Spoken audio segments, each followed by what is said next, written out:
लेकरं मोठी होतील, हे मिळतं हेच घ्यावं. हट्ट कोणी ठेवायला नाही पाहिजे की आम्हाला तेच पाहिजे. आपल्याच लेकराचं आपल्या हातानं वाटोळं होऊ नये ही भावना आहे. तरी पण आपण ते मिळेपर्यंत क्युरिटी पिटिशन निकाल येईपर्यंत मराठा समाजाला मोफत शिक्षण करा, आरक्षण मिळेपर्यंत ही मागणी केली आणि ती जवळपास घेतली. फक्त अर्धी घेतली. ते पूर्ण करतो आता. थोड्या वेळाने ती येते त्यावेळेस पूर्ण करायला लावतो. जरंगेजी, तुम्ही म्हटलं सगळे सोयऱ्यांना सुद्धा आरक्षण द्या त्या नोंदींप्रमाणे. मग आता ज्या नोंदी सुरू आहेत, जे सर्वेक्षण सुरू आहे, तर त्यामध्ये सगळे सोयरे जे आहेत तर त्यांच्याही काही नोंदी केल्या जात आहेत का? तुम्हाला माहिती आहे या संदर्भात?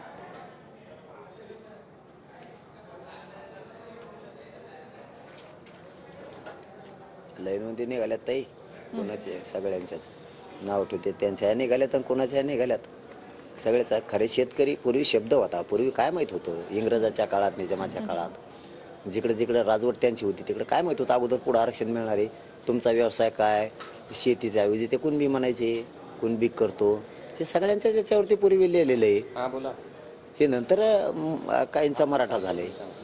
अशा परिस्थिती आहेत त्या. परंतु कुणबी कायला मोठा अवघड शब्द नाही. कुणबी म्हणजे शेतकरी, त्यात काय लाज आहे. क्षत्रियचे लढणाराच आहे. मराठे हे सगळे क्षत्रियचे लढणारेच आहेत, शेती पण कसणारे आहेत. माझी भूमिका फक्त चांगलं व्हावं एवढीच. ज्याला घ्यायचं ते घ्या, ज्याला नका घ्यायचं नका घेऊ. तरी दोन कामं केले. ज्यांना कुणबी प्रमाणपत्र घ्यायचे त्यांच्यासाठी काम केलंय, ज्यांना नाही घ्यायचंय जे सगळे सोयरे सुरू राहतील त्यांच्यासाठी मोफत शिक्षणाचं काम केलंय. त्या मराठा समाजाचं लेकरू म्हणून सगळ्याला समान मिळावं ही भूमिका मी पार पाडलेली. ते नको म्हणतात म्हणून त्यांच्यासाठी काहीच नाही करायचं आता, अशा भूमिकेतला मी नाही. सगळ्या समाजाचं कल्याण हो या दृष्टिकोनातून काम करतोय. ते आद्य देशाची वाट बघतो. जरंगेजी, तुम्ही 5 मागण्या ज्या समाजासमोर ठेवलेल्या आहेत त्या तुम्ही मीडियातूनच सरकारपुढे मांडल्यात की मग तुम्ही लेखी ह्या मागण्या सरकारपर्यंत पोहोचवल्यात?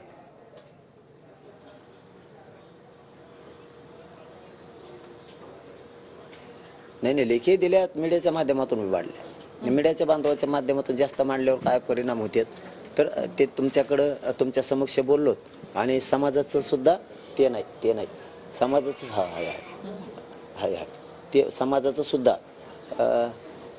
समाज सुद्धा मागणी मांडली. समाजासमोर सुद्धा फायदा एवढाच होतो की समाजासमोर केल्यामुळं त्यात पारदर्शकता राहते, इमानदारी राहते आणि आपल्याला इमानदारी ना करायचं. त्यामुळे मीडिया समोरच जास्त करून मांडतो मी, म्हणजे समाजापर्यंत जातं. मीडिया हे घराघरातले मराठी चॅनल बघतात. सध्या मराठ्यांचे डोळे फक्त चॅनलकडे टीव्हीकडे, त्यामुळं सगळी माहिती तिथपर्यंत जाते. कारण या विजयामुळं काय व्हायलंय की माननीय कैलासवासी अण्णासाहेबजी पाटील यांचंही बलिदान गेलेलं आहे. त्यांचंही स्वप्न आता साकार होण्याचा आलाय, वेळ जवळ आलेला आहे. ते बोलता बोलता मगाशी माझ्याकडून ते माईक बंद पडल्यामुळं जे आमचं दैवत आहेत अण्णासाहेब पाटील यांचं नाव विसरून गेलं होतं की ते माईकमध्येच बंद पडायचं, काय करायचं त्याच्यामुळे थोडंसं. म्हणून त्यांचंही स्वप्न, विनायक मेटे साहेबांचं स्वप्न, अण्णासाहेब जावळे पाटलांचंही स्वप्न, जे बलिदानं गेलेत आमचे 250 त्यांचं स्वप्न साकार व्हायची वेळ आली त्या लेकरांची आता.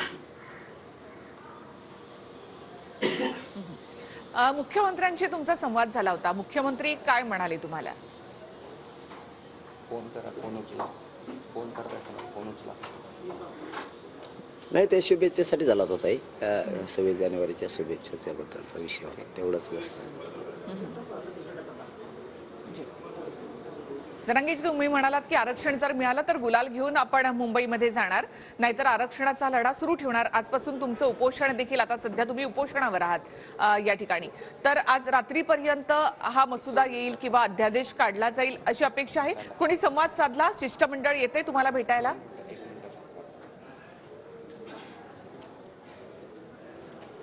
जनरल बातमी हो, त्यांचाच माणूस व्यासपीठावरती होता. एक त्याचा फोन आला होता त्यांचाच, बांगे साहेबाचाच, त्यांच्याजवळ. ते 15 मिनिटात आम्ही घेऊन येतो. पण म्हणलं 15 मिनिटात नसतं, घाई गडबड असते. शेवटी विषय मोठा आहे. हे काय व्हॉट्सअप फेसबुकवर खेळायचा विषय नाही आहे. हा राज्याचा महत्त्वाचा मोठ्या समुदायाचा विषय आहे. त्याच्यामुळे उशीर लागत असतो 4-2 घंटे. उगाच आपण म्हणायचं संध्याकाळ पोत दे, नाही मग असं करीन मी. मग आडमुटपणा किंवा काही बोलून चालत नसतं. म्हणून म्हणलं तुम्हाला आझाद मैदानाला आम्हीच जात नाहीत काम होत असलं तर. आजचा दिवस घ्या, आजची रात्र घ्या, उद्या 12 वाजेपर्यंत. त्या 12च्या नंतर मी आझाद मैदानावर मात्र जाणार, मग हटणार नाही. आणि कुठल्या पोरालाही आमच्या कोणी धक्का लावायचा प्रयत्न करायचा.